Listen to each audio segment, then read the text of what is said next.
நீங்கள் வந்து பார்த்தோம் அப்படின்னா இன்ஜினியரிங்கில் சிஎஸ்சி ஐடி அப்படி இல்லை இசிஇ இந்த மாதிரியான ஸ்ட்ரீம் எடுத்திருக்கீங்களா? உங்களுக்கு பேங்க்கில் வந்து பார்த்தோம் அப்படின்னா ஒரு சூப்பரான போஸ்டிங் வந்து அவைலபிளாக இருக்குது.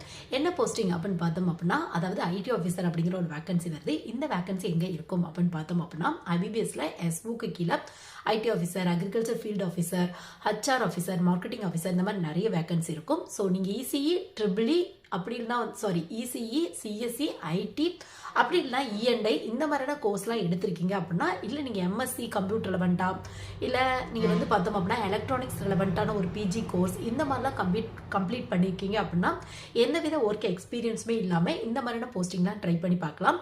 உங்களுக்கு வந்து ஒர்க்கும் ஃபுல் அண்ட் ஃபுல் கம்ப்யூட்டர் ரெலவெண்ட்டாக தான் இருக்கும். ஸ்டார்டிங்கில் ஒரு அசிஸ்டன்ட் மேனேஜருக்கு ஈக்குவலான போஸ்டிங் கிடைக்கும். சிலபஸும் வந்து பார்த்தோம் அப்படின்னா உங்களுக்கு வந்து பார்த்தோம் அப்படின்னா ஃபர்ஸ்ட் ரவுண்டில் காமனாக ரீசனிங், ஆப்டியூடு, இங்கிலீஷ் இந்த டாப்பிக்ல தான் கொஸ்டின் வரும். செகண்ட் ரவுண்டில் மெயின் எக்ஸாமில் வந்து பார்த்தோம் அப்படின்னா உங்களுக்கு ஃபுல் அண்ட் ஃபுல் கம்ப்யூட்டர் ரெலவெண்ட்டான டாப்பிக்ல தான் கொஸ்டின் கேட்பாங்க. ஸோ இன்ட்ரெஸ்ட் இருக்குது அப்படின்னா பேங்க் ரெலவெண்ட்டான இந்த ஐடி ஆஃபீஸர் வந்து ட்ரை பண்ணி பாருங்கள். இசிஇ சிஎஸ்சி ஐடி முடிச்சவங்க கண்டிப்பாக இந்த போஸ்டிங் வந்து ட்ரை பண்ணி பார்க்கலாம்.